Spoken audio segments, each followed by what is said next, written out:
Seribu Parit. Assalamualaikum warahmatullahi wabarakatuh, Cik Tuan dan Puan dimanapun Anda berada. Wah, hari ini saya menggunakan pakaian Melayu dan berbahasa Melayu. Kenapa? Betul. Bukan Upin Ipin, tapi saya hari ini akan membahas di podcast Seribu Parit akan membahas mengenai budaya Melayu yang ada di Kabupaten Indragiri Hilir. Kita harus tahu dong, kita sebagai masyarakat Inhil, sebagai anak Parit harus mengenal lebih dalam dan lebih dekat tentang Kabupaten Indragiri Hilir kita yang memang sebagai negeri Melayu yang hampir lebih dari 50%-nya itu masyarakatnya bersuku Melayu. Nah, langsung saja kita menghadirkan narasumber seorang budayawan asal dari Indragiri Hilir, budayawan yaitu Bapak Raja Indra Maulana. Selamat datang Bapak di podcast Seribu Parit. Selamat datang, Iya. selamat sore. Iya. Apa kabar? Alhamdulillah saya baik, Bapak gimana kabarnya? Alhamdulillah, baik selalu. Setelah sekian lama kita tidak berjumpa ya Pak, kalau nggak ada event tuh nggak bakal ketemu sama Pak Indra. Tapi kalau misalkan ada event nih, kalau ada sesuatu, ada acara yang kita membutuhkan penari atau sesuatu hal yang sifatnya membutuhkan seorang budayawan tuh kita pasti panggilnya Pak Indra deh. Ya, atau kalau misalkan ada acara-acara tepung tawar, acara yang sifatnya kedaerahan tuh pasti ketemu sama Pak Indra. Alhamdulillah sampai hari ini masih Diberi diberi kepercayaan. kepercayaan oleh masyarakat Indragiri Hilir, dan alhamdulillah ya saya masih bisa untuk berbakti berbuat untuk Inhil. Oke, luar biasa sekali. Sibuk apa sekarang Pak? Banyak, malah mungkin sibuk dari semenjak pensiunnya makin sibuk, terutama ya di LAM di Lembaga Adat Melayu Riau. Kebetulan di sana saya sebagai salah satu unsur ketua yang membidangi tentang adat istiadat. Jadi akhirnya saya lebih banyak berkecimpung di situ dan memberikan tentang pemahaman kearifan lokal tentang budaya Melayu se-Kabupaten Indragiri Hilir. Kemudian juga saya sebagai narasumber tetap di muatan lokal. Wow. Kemudian saya juga sebagai pematerinya dalam pembuatan buku itu, dan hampir setiap tahun itu sampai 2-3 kali, 1 tahun sampai 4 kali kadang saya memberikan pembekalan tentang muatan lokal. Oke, jadi setelah pensiun dari dunia aparatur sipil negara, Bapak sudah melalang buana ya, mensosialisasikan atau memberikan pemahaman kepada masyarakat Indragiri Hilir terutama tentang budaya Melayu. Oke, jadi udah kemana aja nih? Boleh cerita sedikit nggak sih pengalaman-pengalaman menariknya Pak? Kalau untuk di Inhil hampir 20 kecamatan saya sudah datangi untuk memberikan pemahaman dan pembelajaran tentang seni budaya dan adat istiadat budaya Melayu. Dikatain lagi nih katanya Pak. Kemudian juga di beberapa sekolah. Oke, sekolah juga. Ya, karena sekarang ini kan ada namanya kurikulum merdeka. Jadi kita diundang untuk memberikan tentang muatan lokal ke sekolah-sekolah, dan beberapa sekolah baik di Tembilan maupun di beberapa kecamatan saya diundang untuk memberikan materi gitu.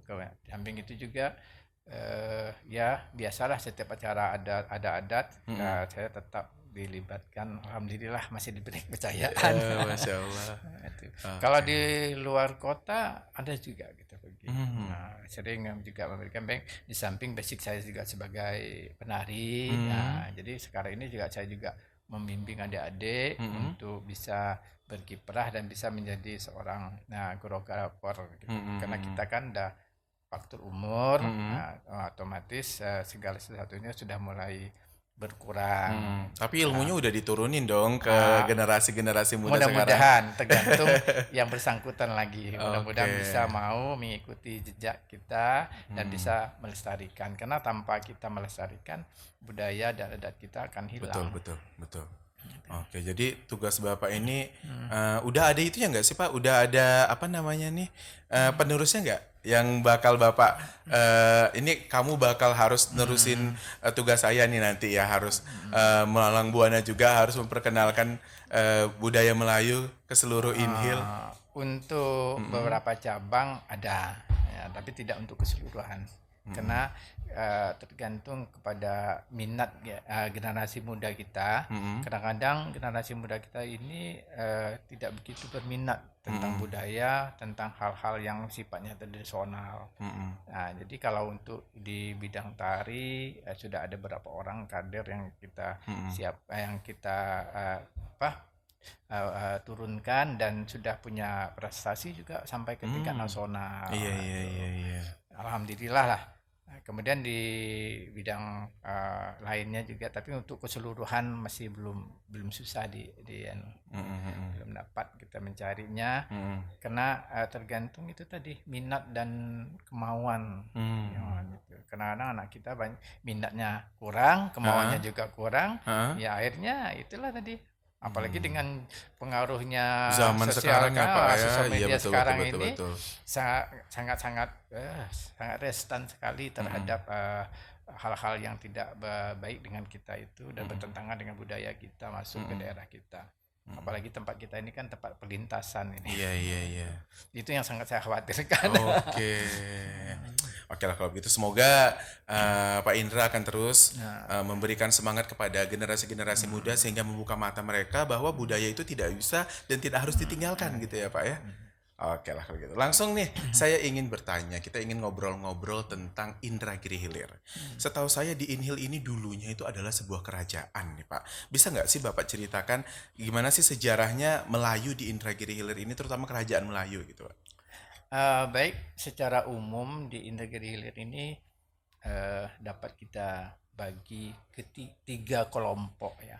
Karena ada Inhil ini dipengaruhi oleh tiga kekuatan kerajaan yang mempengaruhi Indragiri Hilir ya. Dan baik itu pengaruh terhadap otonomi daerahnya, baik itu tentang budayanya atau segala macamnya. Kalau di bagian utara itu lebih banyak dipengaruhi oleh Riau Lingga. Kerajaan Riau Lingga. Ya, karena memang mereka pada waktu itu masih masuk dalam kawasan kerajaan Riau Lingga, kayak Manda, Gaung dan segala macam. Sementara di bagian tengah, kayak di Kempat, kayak di Pekantua segala macam, itu lebih banyak dipengaruhi oleh kerajaan Indragiri.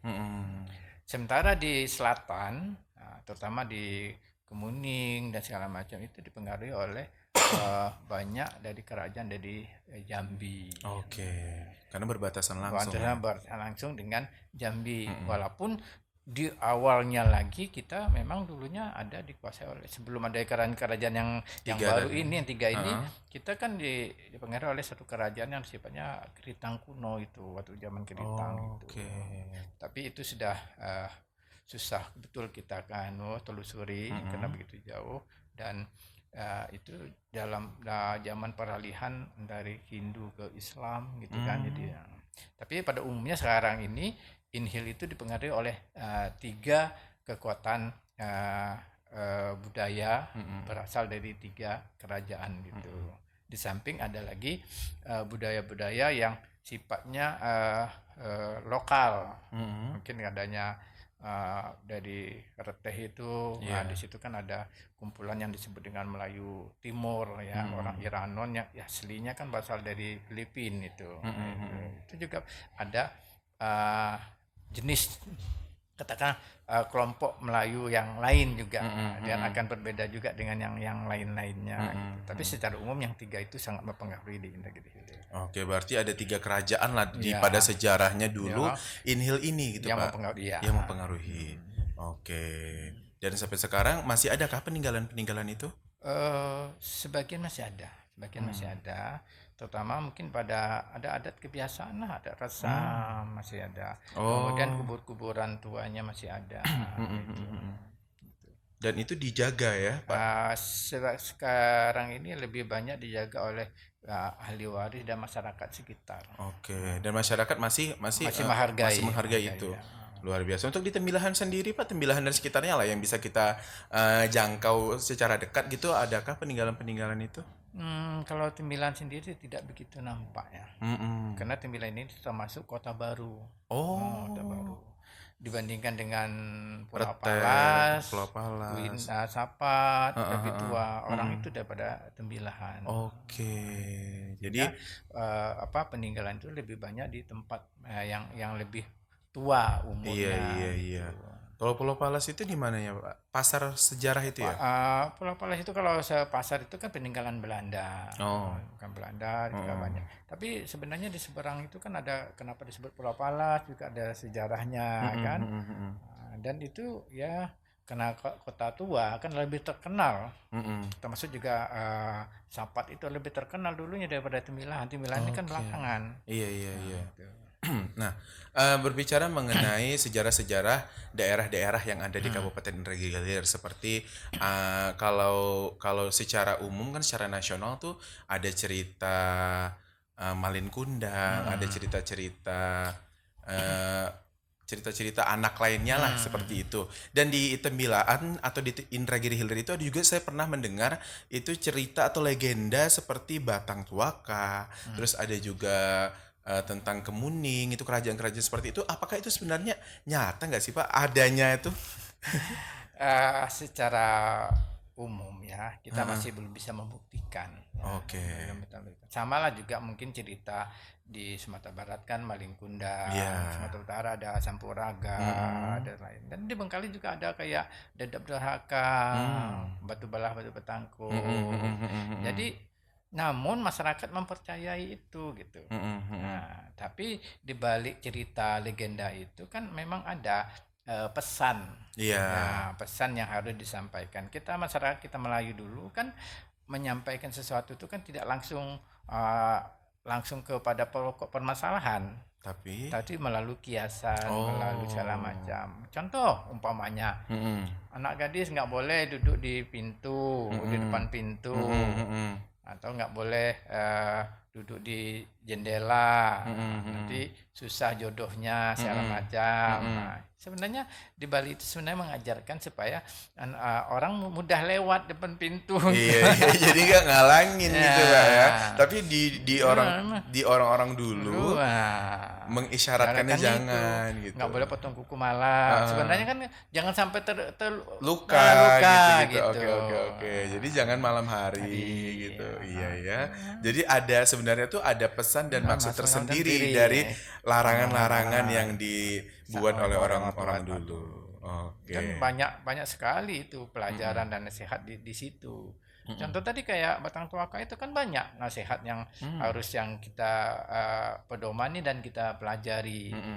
Pertama nggak boleh durhaka sama orang tua, nggak boleh sombong, harus tahu dengan kampung halaman, Iya, segala macam banyak lagi. Dan juga kita harus bersahabat dengan lingkungan. Di situ kan ada tergambar, cuman kadang-kadang kita saat ini membaca itu hanya sekedar membaca saja. Iya. Gitu. Nah, itulah. Tidak mengambil hikmah atau Makna intisari dari intisarinya cerita itu itu. gitu Pak ya. Tapi masalah benar Atau tidaknya itu belum bisa kita pastikan. Oh, belum ada pembuktian Nah, akan karena memang zaman dulu kan orang bercerita itu kadang disandingkan ya, disandingkan ataupun dianukan dengan fenomena daerah-daerah tertentu supaya cerita itu lebih kuat dan lebih melegenda, lebih meresap kepada yang mendengar gitu. Iya, Contoh iya. Batang Tuaka itu kan disandingkan dengan dangkalnya Sungai Batang Tuaka. Iya. Nah, jadi malah cerita Oh, gitu. jadi ada kejadian yang itu kan ya. Iya. Heeh. Sebenarnya mungkin kalau secara Ilmunya ada. ilmunya geografi Iya. itu karena sedimentasi, karena pengendapan lumpur-lumpur itu. Tapi karena boleh diadukan itu. Oke. Oh, begitu. Iya, iya, iya. Oke, jadi masuk dan memang tapi sebenarnya cerita-cerita itu banyak dan sudah berkembang ya. Tapi Iya. saat ini dan terutama di tahun sekarang itu anak-anak itu kan cerita anak-anak ya Pak ya. Maksudnya itu dongeng untuk anak-anak lah supaya mengajarkan akan tadi seperti jangan durhaka dengan orang tua itu sekarang udah mulai tenggelam saya rasa. Ya, memang layak dendam, tapi dengan adanya sekarang ini diterbitkannya peraturan daerah dengan muatan lokal, itu di dalam muatan itu ada yang kita masukkan semua. Karena harus. saya termasuk dalam pembuatan buku itu saya sebagai pematerinya, saya yang Oke. materinya, yang menyusunnya, membuat redaksinya memang seorang penulis, tapi materinya itu dari saya. Iya, iya, iya, Jadi di situ isinya. kita masukkan tentang legenda Batang Tuaka, legenda Raja Bujang, Sialang Panjang, sebanyak-banyak. Jadi Inhil ini punya banyak dongeng dong. Banyak dah. Wah, saya aja cerita apa tadi Bujang, Bujang, Raja Bujang, Raja Bujang, terus Sialang Panjang, Panjang. Oh, Kualeno, Tukulai. ada ceritanya Ada itu Pak. ceritanya. Kalau Tembilahan apa Pak? Tembilan itu kalau menurut secara itu kan ada beberapa versi. Versi satunya itu dulunya di Tembilan ini kan adanya seorang Tambi yang berjualan. Tambi itu orang. Tambi orang India. Oh. Orang India berjualan di Tembilan. Jadi orang Sapat itu apabila dia bolak-balik dia pergi singgah ke Tembilan di tempat Tambi itu berbelanja segala macam. Jadi akhirnya nanti kalau bertanya kemana kemarin di situ tempat Tambi, ya lama-lama jadilah Tembilahan karena dialeknya terpengaruh oleh orang Melayu menjadi Tembilahan. Oke, jadi sejarahnya nama Tembilahan itu. Tempat ada orang jualan dagang kelongkong itu orang Tambi. Oke, wow. Itu satu versi, ada versi lain. Tapi yang lebih banyak dipercaya itu versinya. Maka di sebelah Tembilahan. Asalnya Tambi itu kan India. Iya. Oke, jadi karena memang ada juga sih ya saya lihat beberapa orang yang perawakannya India di Tembilahan ini. Oke. Mantap juga ya. Jadi saya baru tahu nih. Jadi memang luar biasa untuk pemirsa, penonton, kawan-kawan podcast Seribu Parit, ini pengetahuan yang sungguh luar biasa bagi saya. Dan kita sebagai orang Inhil, orang Tembilahan terutama, kalau nggak tahu itu keterlaluan sih. Yang dekat aja kayak Pulau Palas kan ada ceritanya. Ada ceritanya juga. Di depan Pulau Palas kan ada pulau. Itu ada pulau, banyak pohon palasnya di situ. Dan itu pulau itu bisa berpindah-pindah ceritanya gitu. Dan tidak semua orang bisa ketemu gitu. Makanya disebut Pulau Palas. Kalau Pulau Palas yang sebelah sini kan bukan pulau kan? Iya, daratan biasa aja. Di depanmu itu kan ada Seberangnya. pulau, seberang itu. Nah, antara Pulau Palas sama Sungai Intan tuh di tengah-tengah tuh ada pulau. Oke. Itu yang disebut Pulau Palas. Oke. Kalau Sungai Salak karena banyak salaknya gitu, Pak? Oh, enggak. Kalau Sungai Sasak belum dapat cerita pasti, tapi tetap ada anunya. Gitu. Pulau Burung, Pulau Burung, Kijang. Pulau Kijang. Itu kan nama-namanya tuh kan pasti ada sejarahnya tuh ya. Gitu. Ada macam-macam tuh. Kuala Patapara. Kalau nanti mau boleh ada bukunya. Siap. Nanti kita mungkin bisa bedah buku lah ceritanya ya. Oke deh kalau begitu. Cerita tentang Dargedi Hilir. Wow, menarik sekali. Nah, dari sejarah-sejarah yang pernah ditinggalkan, ini apakah adakah gitu kearifan lokal yang ditinggalkan oleh para leluhur-leluhur dulu saat ini? Oh, banyak. Apa tuh? Yang terutama sekali itu yang menjadi legendnya Inhil itu sistem parit. Perkebunan parit kelapa. Oke. Itu kan kearifan lokal. Kearifan lokal dari kabarnya dari Tuan Guru kita membuka lahan kelapa. Tapi dengan kondisi daerah kita yang pasang surut, airnya asin segala macam, tentu kelapa itu tidak bisa hidup sebagaimana mestinya dan tidak bisa hidup sebagus yang diinginkan karena kelapa itu kan tidak tahan dengan air asin. Iya betul. Maka untuk itu mereka disikapi mereka dibuatlah satu mereka bikin sistem parit. Iya. Sehingga tata airnya itu terkendali. Kanal-kanal itu sehingga air laut itu tidak bisa masuk ke dalam, sementara kelapa itu memang memerlukan air. Iya betul. Nah, itu satu untuk pertumbuhan kelapa. Kemudian parit-parit itu ada parit induk, ada parit anak, ada parit segala macam, ada nama-namanya. Itu juga fungsinya beda-beda. Sehingga kelapa itu kan diturunkan dari pohonnya, nanti dihanyutkan Iya, dari iya. anak sampai Nganyut ke ya. barat ke atas, Iya, iya nanti betul. dikuala, nanti Mm-mm. naikkan lagi, masukkan ke ikat langkau. Iya, iya, iya. Itu salah satu Yang kearifan saat ini masih sangat dipakai. sangat dipakai, dan sistem pari ini tidak ada di tempat lain, tidak ada gitu. Wow. Itu kayak di Bali kan mungkin ada sistem subak, Mm-mm. pertanian sawah subak itu. Nah, kalau kita kan ada sistem parit di kelapa. Kemudian juga sampan leper, Ah, itu kan kearifan lokal, iya, iya, iya, iya. walaupun tidak seluruh inhil yang Iya, menggunakannya. menggunakan. Itu kan kenapa barang itu ada, tentu untuk mensikapi kesulitan mereka di daerah itu. Iya.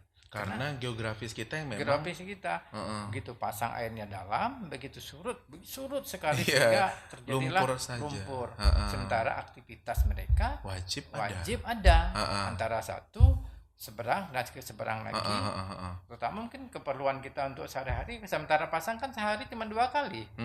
Ya kalau tempatnya siang, kalau sempat malam, gimana? Kelaparan lah 1 hari, tak bisa makan, Iya, tak bisa betul. nyebrang. Maka masyarakat di sekitar itu mensikapinya dengan membuat sampan yang landasannya itu dipotong jadi datar leper, Iya. sehingga sampan itu bisa digunakan pada saat air pasang dan pada saat air lumpur, sehingga Oke. aktivitas transportasi mereka tidak terhambat lagi oleh pengaruh air air yang ada di inhil, air pasang surut kita, sehingga apapun keperluan mereka, kalau mereka perlu beli beras pada air surut Bisa. ya bisa. Oke. Tapi kalau tidak ada, Heeh. paksa nunggu pasang. Karena kalau sampan yang seperti biasa kan pakai lunas kata orang Iya, Banjar iya, itu, iya. agak segitiga. Lancip Itu lah bawahnya. lancip ya, Pak. bawahnya. Itu nggak bisa. Mm-mm. Maka disikapi dengan sampan leper. Leper. Dan Masih- itu masih ada. Masih ada sampai sekarang. Mm-mm. Menongkah. Kerang. Menongkah, Papan oke. tongkahnya itu kan kearifan. Leper. Leper juga. Leper Ah, sampai ah. seki. Mm-mm. Kenapa? Kalau mencari kerang itu kan berjalan di atas lumpur. Iya. Kaki ini masuk ke dalam. Mm-mm. Kalau kita mengambil kerang itu tanpa ada bantuan papan tongkah itu 2-3 langkah kita udah kecapean satu. Mm-mm. Sementara kerang itu kan perlu cepat ngambilnya, kalau tidak dia masuk lagi ke dalam. Mm-mm. Jadi supaya mereka bisa cepat beraktivitas di atas lumpur itu Perlu bantuan. maka diciptakanlah papan tongkah sehingga dia mereka Oke. bisa selancar. Oh. Nah, mereka duduk di atas papan tongkah, kaki mendayung, tangannya memungut Oh. kerang. Kerang-kerang tadi. Sehingga dia tidak terisap. Kalau lumpur ini kan sifatnya begini. Mm-mm. Kalau kita pijak dia ngisap. Iya. Dan susah akan ngangkatnya. Jadi ngangkatnya. Jadi kalau tidak ada dibantu oleh papan tongkah itu 2-3 langkah aja dah ngos-ngosan lah. Iya. 4 kerang tuh udah masuk pelak ke dalam. Tapi Bapak udah pernah nyoba itu, Pak? Pernah, Nongkah? pernah. Udah pernah. Banyak dapat kerangnya, Pak? Karena bukan ahlinya. Sulit juga rupanya. Apalagi kerang itu kan waktunya terbatas kita mencari kerang. Oh iya, ada waktu-waktu Waktu tertentu. tentu pada waktu saat surut saja. Surut itu paling lama 2 jam. Iya, betul. Nah, selebih dari itu air pasang kerangnya udah tidak ada lagi masuk ke dalam. Masuk ke dalam lumpur. Maka disikapi dengan itu. Oh. Itu salah satu yang masih banyak lagi kearifan lokal kita yang sangat ini sangat banyak sekali karena kita heterogen. Iya, banyak adatnya. Oke, dan itu sampai saat ini alhamdulillahnya masih dijaga ya Pak ya. masih dijaga. Seperti sampan leper di penyeberangan ujung Pekan Arba itu kan masih digunakan. Saya pernah naik Pak, alhamdulillah masih bisa merasakan kearifan lokal Di ini. GT kan masih. Iya, di GT juga masih. Terus juga di event nasional gini Pak ya. Iya masih. Luar biasa. Dan itu seharusnya memang harus dijaga oleh generasi muda saat ini supaya tidak tergerus sama zaman. Oke, nah selain kearifan lokal, saya juga melihat bahwa di Indragiri Hilir ini ada beberapa upacara adat yang masih dilaksanakan begitu. Seperti misalkan nih ada kemarin kan kita ada Kapolres dan beberapa pejabat yang baru, Pak penjabat bupati, Kapolres dan Dandim ya kalau nggak salah ya. Itu kejaksaan ya. Nah, itu dilakukan itu ya, tepung tawar. Itu apa selain itu apa saja sih Pak acara-acara atau upacara yang masih sampai dengan saat ini tuh berkembang di Indragiri Hilir? Masih banyak. Ya, terutama di daerah kita masih banyak. Kalau di Tembilan mungkin kita hanya masih mengenal tentang tepung tawa. Kalau di daerah ada yang namanya semah laut, ada semah kampung, ada bela kampung, ada jaga kampung, Oh, oke. banyak. Banyak Dan ya. juga ada buang anca, makan di kelong. Mm-mm. Sampai hari ini masih ada tetap mempertahankan. Kayak semah kampung di Pelanduk itu kan hampir tiap tahun tetap Iya. dilaksanakan. Mandah ya Pak ya. Ya, di Manda. Mm-mm. Semah laut itu kayak di Concong masih dilaksanakan. Oh. Itu kan intinya eh, rasa syukur, Iya. rasa syukur, kemudian mengingatkan ke generasi muda agar bersahabat dengan lingkungan. Iya, Karena iya, kalau iya. lingkungan kita tidak terjaga, maka lingkungan itu akan rusak dan akan menjadi bencana bagi kita. Gitu. Jadi sebenarnya upacara-upacara yang sifatnya adat itu tuh menjaga lingkungan ya Pak ya? Menjaga lingkungan. Kayak sama kampung itu kan bagaimana menjaga lingkungan itu, di mana sungai itu dijaga, habitat-habitat katakanlah habitat ikan atau segala macam itu tempatnya tidak dirusak oleh masyarakat gitu. Sehingga hasil itu masih bisa dipanen oleh masyarakat kita. Tapi kalau hampir rusak, ya otomatis bisa saja nanti udang dan kerang tidak ada lagi di tembilahan. Iya.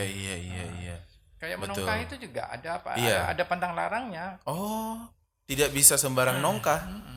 Kalau zaman dulu kan menongkah itu ada waktu-waktu tertentu. Di luar itu tidak boleh menongkah. Wow. Nah itu ada pantang larangnya. Kemudian pada saat menongkah, kalau dapat kerang yang besar, yang induk-indukan, itu kan dilepas, tak boleh diambil. Bukan anakan ya yang harusnya dilepas. Anak-anak kan juga gitu. Oke. Yang anak-anak kan juga dilepas, yang besar juga dilepas, karena yang besar ini kan untuk indukan. Iya. Sementara yang anakan ini kan untuk berkembang lagi. Makanya dalam tradisi orang kita Duano, orang kita itu mencari kerang dulunya banyak aturan, banyak pantang larangnya. Waktunya menongkah itu kapan?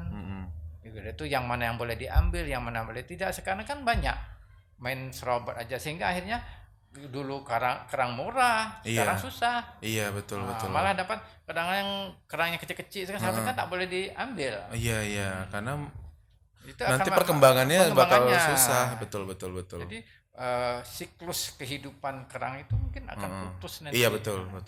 Ada bahasa perikanan itu ya, saya lupa. Saya jadi malu nih sarjana perikanan tapi lupa istilahnya. Over apa gitu Pak pokoknya.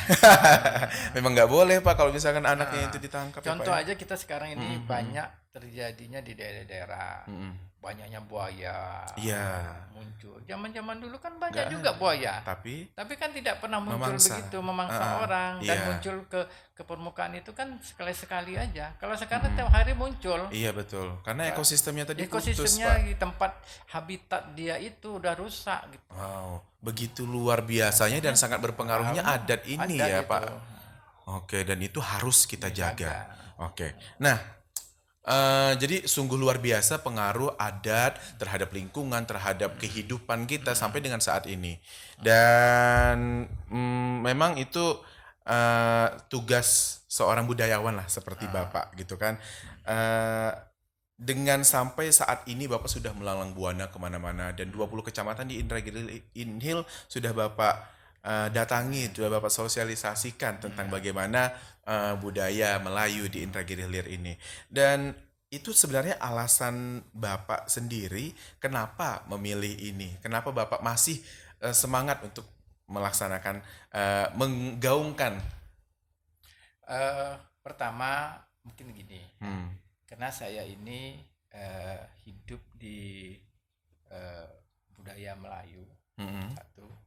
Yang kedua saya juga hidup dalam tantangan yang ketat, karena saya masih ada turunan bangsawan.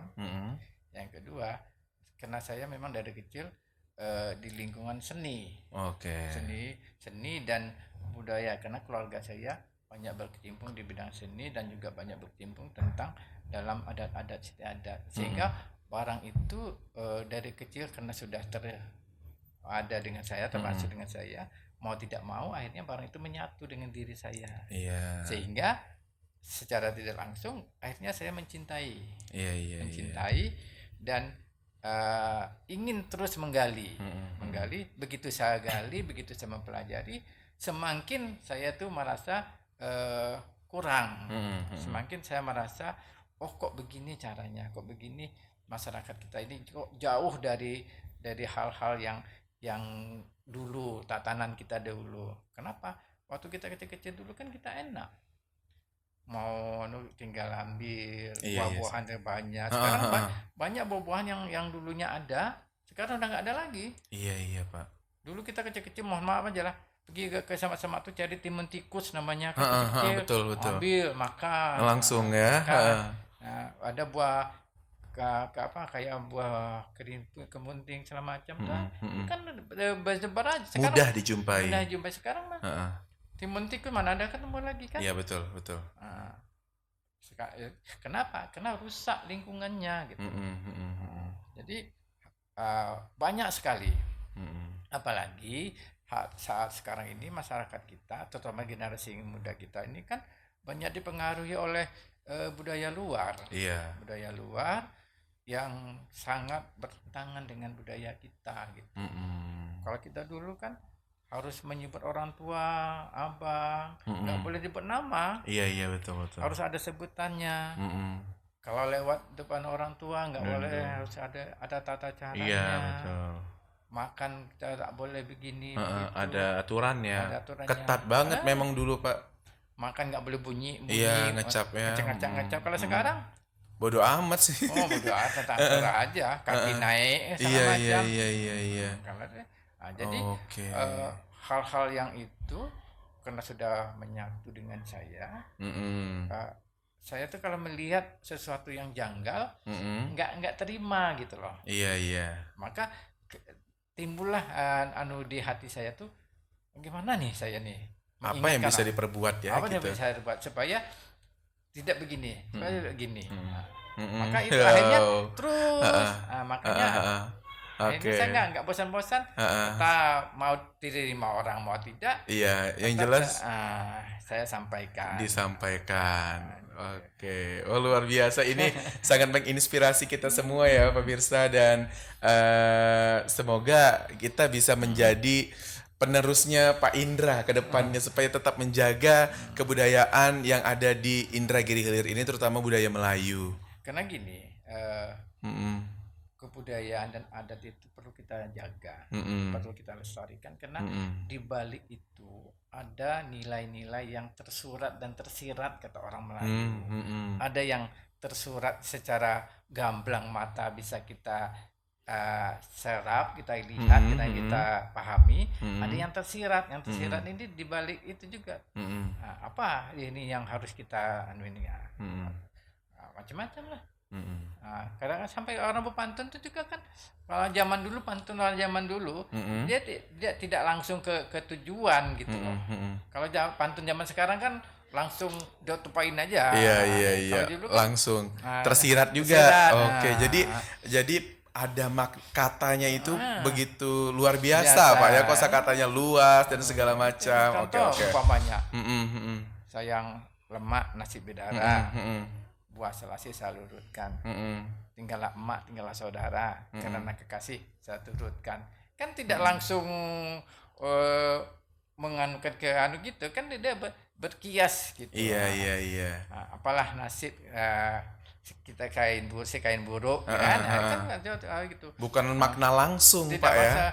Wow. Nasib si kain buruk tidak dilihat orang, terkenangan kita pada saat untuk menyapu si air mata. Pada sedih aja yang ingat dengan kita, pada senang kan tidak ingat. Tapi kan tidak disebutkannya secara langsung.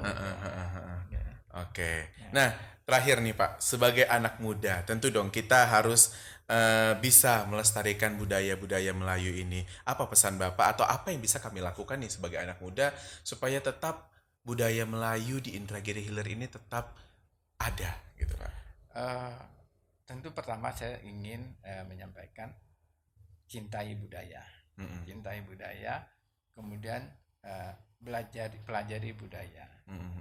Karena kalau sudah cinta dan kita akan belajar dengan budaya, kita akan dapat maknanya di samping itu. Dan kita generasi muda ya harus bisa berpandangan ke depan, bahwasanya kalau tanpa budaya, tanpa adat, kita tidak akan terkontrol oleh pengaruh luar. Apalagi yang sosial media kan semua sampai. Iya betul. Kalau tidak ada budaya yang membenting itu, semuanya masuk ke tempat kita gitu. Oke. Jadi intinya jangan sungkan cintai dan pelajarilah budaya, dan jangan malu kita bahwasanya kita cinta dengan budaya kita, dengan adat identitas kita, karena itulah identitas kita. Oke, nah itu dia. Jadi cintai budaya. Dia kalau udah cinta tuh kok apa aja bakal dilakukan ya Pak ya. Oke deh kalau begitu. Luar biasa sekali podcast kita pada hari ini, obrolan yang kita lakukan, yang kita bicarakan ini bagi saya sangat ilmu yang luar biasa, karena memang ini pengetahuan pertama yang saya dapatkan terutama tentang Inhil. Wah, mungkin nanti kita bakal bahas lebih rinci lagi terutama tentang cerita-cerita legenda yang ada di Kabupaten Indragiri Hilir. Banyak kecamatan, ada 20 kecamatan, dan desa-desanya juga mungkin ada cerita-ceritanya juga Pak ya. Boleh biar lebih rinci masalah cerita legenda, adat istiadat. Kan temu tawar itu kan banyak aturannya. Iya betul. Banyak maknanya. Apa yang ini yang boleh, yang ini apa maknanya, ini apa maknanya. Kalau ini kan kita secara umum ya. Iya. Kalau detail betul waktunya nggak cukup.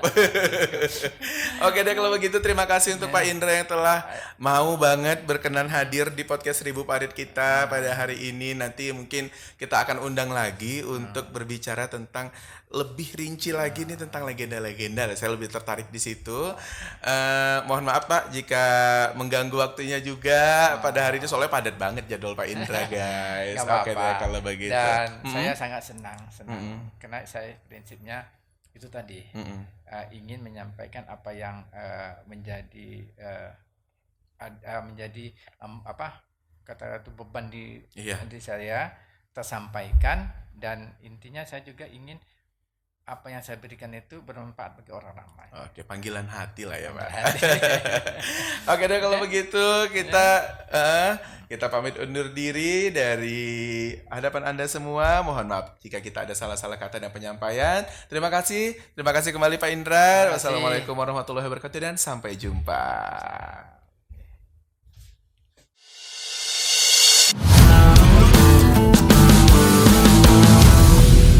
Podcast 1000 Parit.